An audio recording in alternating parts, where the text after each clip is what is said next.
The war on Ukraine represents one of the greatest foreign policy failures in modern history. For months, President Biden failed to engage in meaningful deterrence against Russian aggression. And just weeks ago, his administration actually lobbied against Republican efforts to sanction Russia. On day one of his presidency, Joe Biden killed the Keystone XL pipeline and launched his war on American energy independence. And then Joe Biden gifted Putin the Nord Stream 2 pipeline while importing a record amount of oil from Russia last year. Mr. President, it's time to unleash American energy independence. And at home, Americans are paying the price for Joe Biden's anti-energy agenda that has caused the price of gas to skyrocket. In my home state of New York, people are paying over $1 more on a gallon today than they were just 1 year ago, making it the highest since Joe Biden was last in the White House. Our southern border is being overrun. Violent criminals and deadly drugs are freely flowing across our southern border because of Biden and House Democrats' open border policies. Every state in our nation has become a border state because of this crisis. And of course, crime is skyrocketing across the country because of Democrats' defund the police policies and rhetoric, making all our communities less safe. And inflation is at a 40-year high and hurting every American family. Joe Biden and House Democrats are responsible for this State of the Union in crisis. I'm now going to turn it over to the Republican whip, Steve Scalise. Thank you, Elise. Let me first send my prayers to the people of Ukraine. We're seeing such inspiring bravery, but there is harsh brutality. The barbaric invasion by Putin is having a devastating impact. And I know my colleague Victoria Sparks is going to talk about that later. We pray for her and the things that she's heard from the ground. As we listen tonight to the State of the Union, which is in crisis on so many fronts, I hope President Biden talks about what he will do to work with Republicans, because we have real plans to get control of inflation, to lower gas prices, to take away Putin's leverage on energy, to control our border, to get crime under control around the country and confront the defund the police and the mentality where they're actually letting people out of jails in so many cities. On all of these crises, we have put strong conservative ideas on the table, and President Biden refuses to work with us. But let me talk right now about Ukraine, because if President Biden wants to do something to help the people of Ukraine, there's some very specific actions he can take right now. Just look at some of the steps that President Biden took since he's been president that have given leverage to Vladimir Putin and put billions of dollars in his pocket to finance this war against Ukraine. Not only did he cancel the Keystone pipeline, his administration hasn't approved a single new pipeline in America. He's okay with Nord Stream 2, it seemed like, for so many months. But then if you look, he put a moratorium on drilling on federal lands. And when the court struck it down just 2 weeks ago, think of how tone-deaf President Biden has been on energy. As Russia is moving over 100,000 troops onto the border of Ukraine, 2 weeks ago, President Biden issued a moratorium, a freeze on all new oil and gas drilling in America, begging Putin to produce more oil. Then, as we talked about, no permits for new pipelines. LNG, there's at least 4 to 6 LNG permits ready to go to send liquefied natural gas to our friends in Europe who could use that natural gas from America so they don't need to get it from Putin. Not one of those permits has been approved by the Biden administration because they're against American energy. They're not against all energy because they're begging OPEC and they're begging Putin through Russia to produce more, but they're shutting it down in America. He could turn that around today. And then, of course, to stop the regulatory attack on American energy that President Biden alone has put in place that he could reverse tonight. And I call on President Biden to take all of these steps immediately tonight, because not only will it help American families, but it will take away Putin's leverage. Think about this number. Today, between the United States, the UK, and the European Union, every single day, we are sending $700 million a day to Putin by buying his oil. $700 million a day going to Putin that we could reverse. take that money out of his pockets. President Biden needs to stop financing Putin's war with Russian oil because he shut off the spigots of American energy. It's having devastating impacts on the people of Ukraine, but it's putting billions of dollars in Putin's pocket. Think about the number again, $700 million a day between the United States, European Union, and UK are going to Russia every single day. President Biden, these failed energy policies are having devastating impacts on Americans, but also on the people of Ukraine because those policies are financing the war. With that, somebody who knows something about energy, my colleague from Oklahoma, Stephanie Bice. Thank you so much, Steve. I hail from the great state of Oklahoma, the third largest producer in the country of oil and the fourth largest in natural gas. My state knows something about domestic energy. This administration has turned its back on American energy production. Instead, in 2021, the United States purchased 250 million barrels of oil from Russia at a cost of $18 billion. That money went to line the pockets of Vladimir Putin and Russian oligarchs. Instead of buying oil from our adversaries, this administration should help states like Oklahoma, North Dakota, and Texas do what we know best, produce affordable and reliable domestic energy for the nation. And this isn't just about production, though. It's also about pipelines. We must expedite the pipeline permitting process that at one time took roughly 6 months, but under this administration is now taking over 12. Energy is national security, and there has never been a more important time for the U.S. to be energy independent.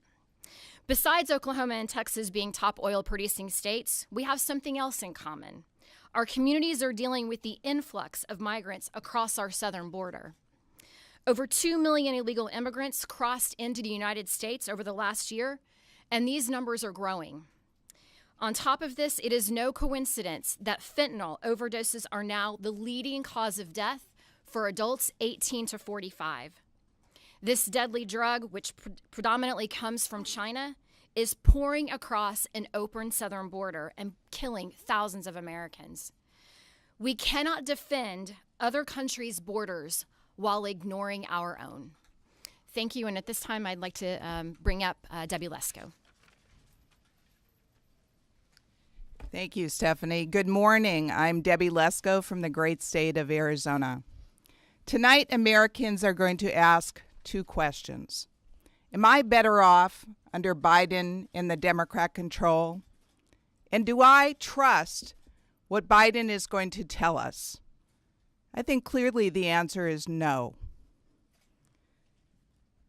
In little over a year, under one-party Democrat rule, the State of the Union is in a crisis.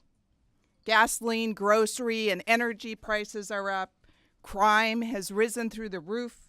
The border, my state and other states, is wide open. And war has broken out in Ukraine. Remember when Biden promised us he wasn't going to leave one American behind in Afghanistan? And then he did? Remember when candidate Biden criticized Trump, saying, if a president is responsible for over 200,000 COVID deaths, he shouldn't be a president? And then under Biden, there was more COVID deaths in 2021 than in 2020? Remember when Biden promised to hold China accountable for COVID, and then he didn't? Not one hearing.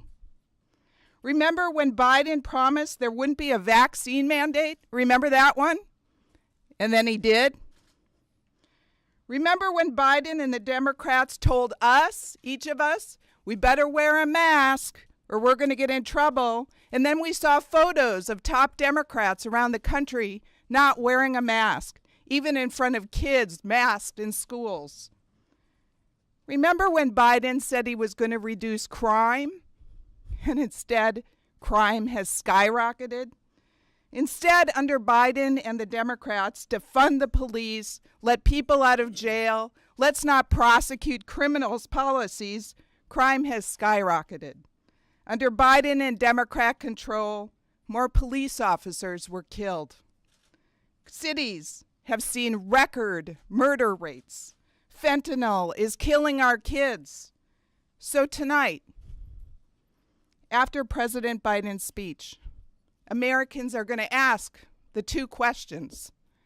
Am I better off under Biden and Democrat control? Do I trust that Biden is really going to do what he says he's going to do? The answer to both is no. And now I'd like to turn it over to the ranking member of Foreign Affairs Committee, Mike McCall. Thanks, Debbie. Thank you, Debbie. You know, weakness invites aggression. It's a historic axiom, and it's true. You look at Chamberlain going to talk to Hitler with a piece of paper that wasn't worth the paper it was written on. And we saw Churchill talk about appeasement and how that invites aggression. And then we had Reagan talk about peace through strength. Putin sees weakness. President Xi sees weakness. The Ayatollah sees weakness. And Kim Jong-un sees weakness. We have a weak president, and he's creating a very dangerous world. The disastrous withdrawal from Afghanistan was the beginning of the end. Putin watched that, and he saw a weak and ineffective president. The waiver of Nord Stream 2 sanctions that we passed in Congress, bipartisan, by the way, to put congressional mandatory sanctions, this president waives them in the national security interest of the United States. Explain to me, Mr. President, how that is in our best national security interest, to allow Putin to complete his pipeline into Europe while he cancels the Keystone pipeline and all energy production in this country. Meanwhile, the sanctions exempt energy. 40% going into Europe, almost 10% into the United States of America. We are importing Russian energy. This needs to stop. We are funding Putin's war machine, and it's bad. 40 miles of tanks are lined up just north of Kyiv as I speak, getting ready to move in with these thermobaric bombs that suck the oxygen out of the air and inflame the lungs with fire. They kill children. It is actually, I believe, a war crime. These carve-out sanctions need to go. We need to get tough on this administration, get tough on Putin. Putin has blood on his hands, and it's going to get a lot worse before it gets better. General Milley is correct. They're going to win, but they're going to lose in the end. We need to give the people of Ukraine, and we stand with the people of Ukraine here today, and we have a moral obligation. They're not a NATO ally, but we have a moral obligation to give them every weapon and every assistance we possibly can. This administration held up on the assistance that I signed off on in Congress. In November, held it up. It's just now coming in. And now they're saying, well, after an invasion, that's more difficult. This is malfeasance. It's negligence. It's actually criminal. I want to leave you with a quote from a text from a Russian soldier who was killed, got a smartphone, and it was read at the United Nations by the permanent representative of Ukraine to the United Nations. It says, "I'm afraid." And it's a letter to his mom, a text to his mom. And it shows you how deceptive and what a monster Putin is. We're bombing all the cities together, he says, "I'm afraid," targeting civilians. We were told that they welcome us. They would welcome us, that we were liberating them. But they're falling under our armored vehicles, throwing themselves under the wheels, not allowing us to pass. They call us fascist. This is so hard. This is what's happening in Ukraine. You're not seeing the whole story. This is what's happening on the ground, and it's going to get a heck of a lot worse before it gets better. With that, I'm very honored to introduce to you a woman who's been through so much. She's from Ukraine. She has relatives in Ukraine. She hears the stories on a daily basis coming from Ukraine into the United States. Victoria Spartz. Thank you. I didn't prepare a speech, so I'll talk from my heart. This is not a war. This is a genocide of the Ukrainian people by a crazy man who cannot get over that Ukrainian people do not want socialism, Soviet Union, communism. They want to be with the United States of America. They want to be free people, but they want to be with the West. And he cannot get over. I'll tell you a personal story. I have my grandma, she's 95. She is right now in the city of Chernihiv. Actually, Chernihiv, and the part of Kiev Rus, studied Moscow and control Moscow. So they're bombing, they couldn't take the city.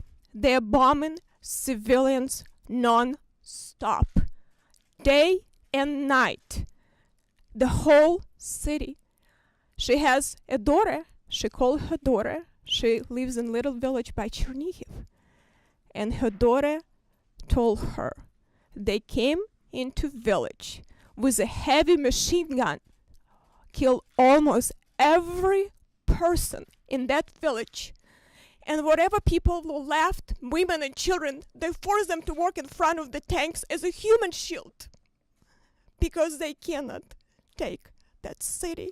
So she told, my mom was shocked. She says, no, don't cry. We are not crying here. We're going to fight, but just give us some guns so we don't just fight with the sticks.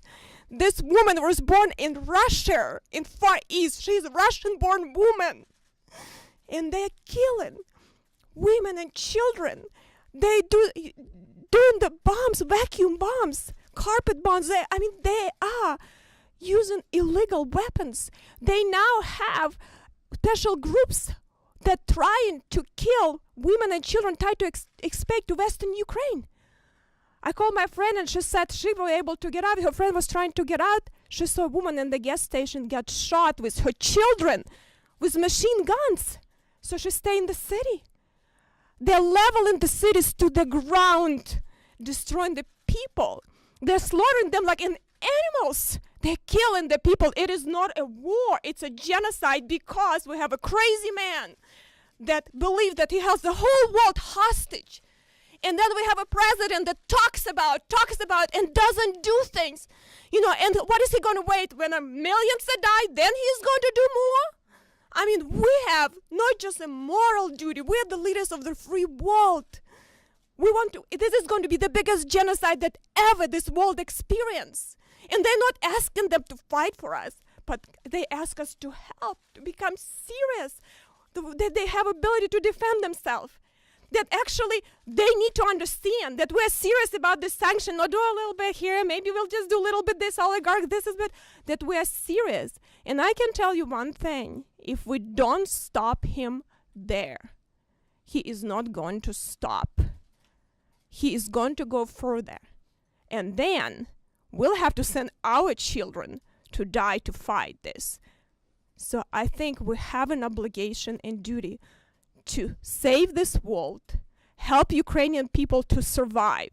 And this president need to get this act together and exercise some leadership. What's happening under his watch is atrocity. What he's doing to this country and to the world is unforgivable. But I think we'll get together as Republicans and Democrats, but he must act decisively fast, or this blood of many millions of Ukrainians will be on his hands too. And all that oil that with blood that's flowing from Russia and gas, and we are buying that, and Europeans are buying that. There's going to be blood, it's mixed with blood of the Ukrainian people. So I hope you're going to help me to send that message, because we have to be strong and we have to stop. Thank you for having me.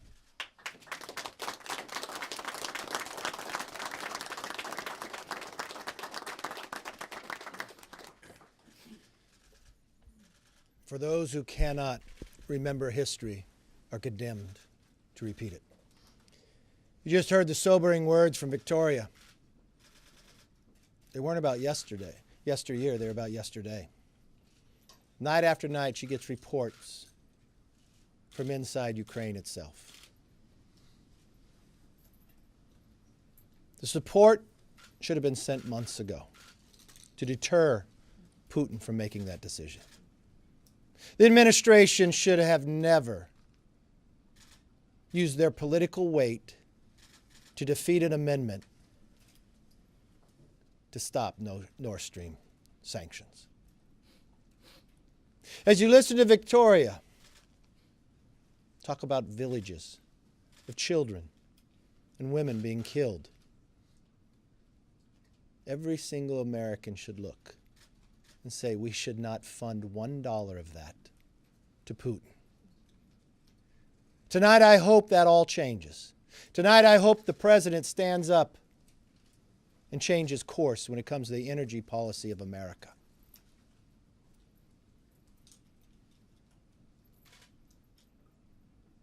Let's not send our money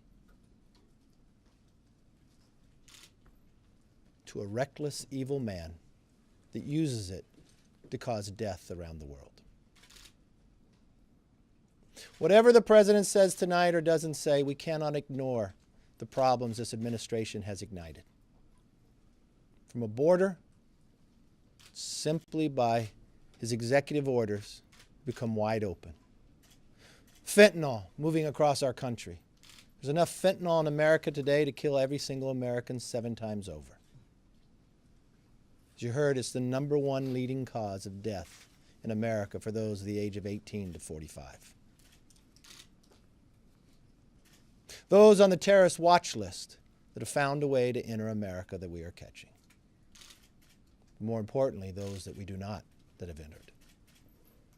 Inflation we haven't seen in more than 40 years. Crime running rampant throughout America based upon a Democratic policy of defunding the police and electing DAs who believe in not upholding the law.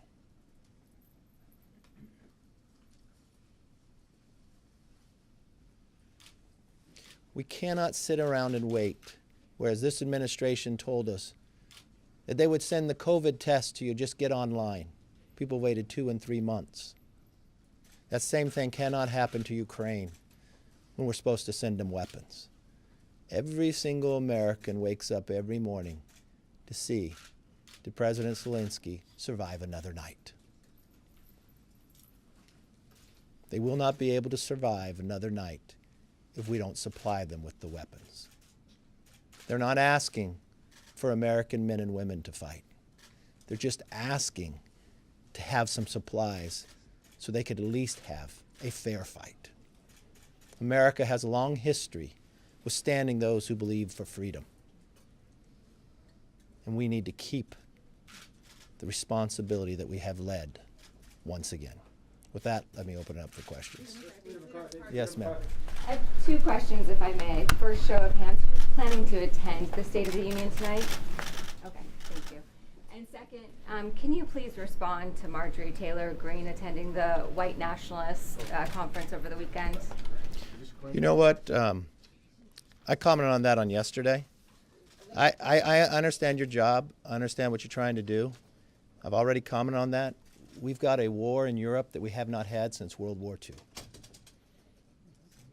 We've got people in a village and others, and you can take my statement that I said yesterday and play it one more time. Yes. Somebody Headquartered from Newsmax. What specific weapons are Republicans willing to fund in this upcoming spending bill? We've seen the GUARD Act and what that entails. Are we talking about anti-aircraft and anti-missile systems, new jets? How far would Republicans be willing to go on this? I think we'd see, what does Ukraine need to defend themselves? First, they need anti-tank missiles of where we're able to go. They need some air defense support. They need ammunition. They need rifles, machine guns, and others. They've got the long list that they've actually provided to us. I'll leave the military experts to tell us. We've got a lot of military experts directly behind me, and we will be there. The real challenge is, just as I asked the presidents months before, why wouldn't you send them then? If you send them before Putin comes in, there's a really good chance Putin might not enter. Think about how difficult it is to get it into the country today, or even to get it to the front lines, as the cities are being encircled. And if we're going to wait like we had to wait for COVID tests, I'm not sure there'll be someone there to give it to. Imagine if Ukraine had just half of the weapons that were left in Afghanistan. If they'd had just half, I imagine Putin would not have entered. And the interesting part is, they're willing to pay for it because they just want to be able to defend themselves. They're not the aggressors. They just want to defend and save their own families. I think we should be able to supply that. Yes, Chad. Thank you. Good morning. Good morning. What's the balance here? Obviously, Republicans are going to be critical of the president, going to listen to what he has to say and take issue with things that you don't like about his remarks tonight. But when you face a crisis in Europe, there used to be this saying about foreign policy stops at the water's edge. Are your members going to be Emily Post about this, or are they going to be on their proper behavior when it comes to this crisis time, when it comes to a national security crisis the United States is dealing with in Europe? Well, let me be frank. It's not just Republicans. You look at the latest polls of Americans. They don't think America's going in the right direction. They're paying more for gas. There's a tax on every American with the inflation. We want to see a change in course in history. Are we going to sit down and be quiet? No. I don't think Victoria wants to be quiet when she sees people dying night after night. We're going to push the president to do the right thing. We've warned him ahead of time when the Democrats first took power not to pass the $2 trillion so-called COVID bill that only 9% went to it. We warned him it would cause inflation. Yes, that's what happened. We warned him if they opened up the border, what would happen to the rest of America. We went to the border. So what did the president finally do? He put the vice president in charge, who only has been there one time. They've ignored it. When we said crime is running rampant, that we actually think you should fund the police, not defund them, because this is what would happen. This is exactly what's happening across America today with the rise in crime. We've watched it time after time. But it's not just Republicans. It's independents, it's Democrats, it's Americans. We've watched his approval rating being at a lowest level we saw in modern history. Why? And just the handling of what's happening in Ukraine itself. We tried to help the president by passing an amendment about Nord Stream. He used his political weight from his administration to whip members to vote no. We told the president he was wrong with how he was getting out of Afghanistan. If he did that, it would set the course of the world differently. We said it was wrong when he stood with Putin and gave him Nord Stream. We said it was wrong when he opened up negotiations again with Iran. All those actions have put us into the place we are today. So no, we're not going to sit quietly by. We're going to defend our nation. We're going to defend our way of life, and we're going to change the course of where we currently are. Yes, sir. Thank you, Leader McCarthy. Wondering, obviously every day counts right now in Ukraine. If you could, any sort of insight on the progress, if there is going to be an aid package included in an omnibus, can you give us any insight as to how that is going, the progress so There's far? an aid package that's been brought up. We're going through it as we speak now. Talking to the military experts about what's needed as well. We want to make sure it can get there and get there now and not wait. Be able to move items because every day matters with us. We should also work, what's the sad part is, we're watching Europe lead. A lot of actions that the president is taking are only after Europe has taken a lead. Thankfully, President Zelensky didn't take President Biden's advice and leave the country, because we'd be talking today about a collapse. In his short term of administration, Americans have had to evacuate 2 countries. These are individuals that want to stay there and fight, but not use sticks. I think we need to rally the entire world against what Putin is doing and make him change the course. Yes. Congressman Sparks, can I ask you a follow-up? Thank you for sharing this story. You mentioned that your grandmother's there. I know you probably have other family members. Have you been able to be in contact with them? Are they safe? No one's safe in that country. It's interesting. My grandma is 95. She experienced Stalin. She experienced Hitler. But she says, we never experienced something like that, ever. This is barbaric and brutal to the level of unbelievable. And I hope United Nations will do some leadership, because this is terrible. We have to deal with that.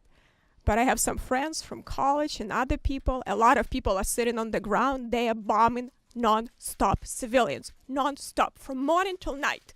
The city of Chernihiv I've been from for last 3 days, bombing non-stop, exploding buildings, hospitals, schools, everything. They cannot even get out. I mean, they have no supplies. They cannot even get out from underground. A lot of people don't even have any ability now to have the phones. Thank God that Elon Musk helps a little bit with some of the stuff. So I really appreciate that he did step up. I hope more private businesses will step up, and like Visa and MasterCard, they say, we're not going to be part of this bloodshed. We're not be criminals. Like, what is he doing is criminal. So some people, you still can connect. Some people you cannot connect, depending where they are. But everyone is on the ground because people understood. They're not fighting the military now. They're fighting to kill civilians, destroy, level to the ground. If you conquer the country, and if you want to govern it, you don't destroy everything to the ground. You don't destroy buildings. You don't put carpet bombs to destroy everything. They want to suppress civilians, but I can tell you, these people went through so much. These people went through so much hardship. Millions were killed by them, by Stalin and Hitler. Almost my whole family was killed by them. These people will not surrender, but we need to give them a chance to survive. Otherwise, they have no chance. We'll have millions of people killed. We need to create a humanitarian corridor for some people to be able to escape, for children, women and children, because he's now shooting at them. I think we have a responsibility. And another thing, I can tell you, the Ukraine was the third largest nuclear country. The third largest after Russia and United States. For a good reason, for right reason. We took nuclear weapons from them and signed a piece of paper, tell them we will guarantee your sovereignty. What do you think Iran is not going to be thinking? What do you think about North Korea? If you have nuclear weapon, you are going to hold the whole world hostage. If you don't, anyone come for you and nobody will protect you. What is going to set in the whole world? What precedent we're going to set? If we will create a very dangerous world if we don't act decisively, quickly, and have a speed and agility.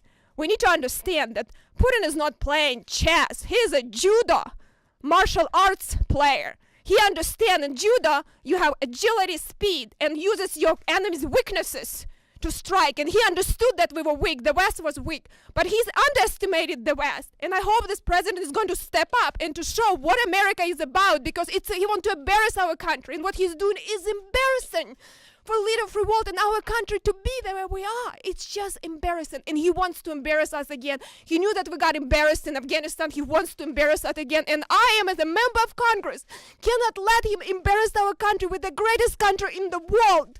We are the strongest people in the world. We cannot let him embarrass us, or we will be a laughing stock for the rest of the world. We have to be strong, because I know we have strong people and strong country with the best value. Everyone wants to be here. This is the greatest country. But we need to lead, because there is no one else that can lead around the world. And if we are a strong country, the rest of the world will be strong. And we need to show our strength. So thank you.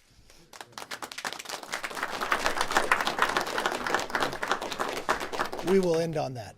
Thank you all. Wow. Great job. Great job.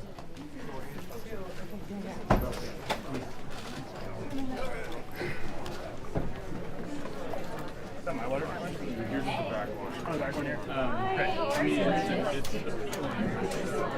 we're doing a flight back and go or something. Do you need me to pull this up? Yeah, sure. Oh, yeah.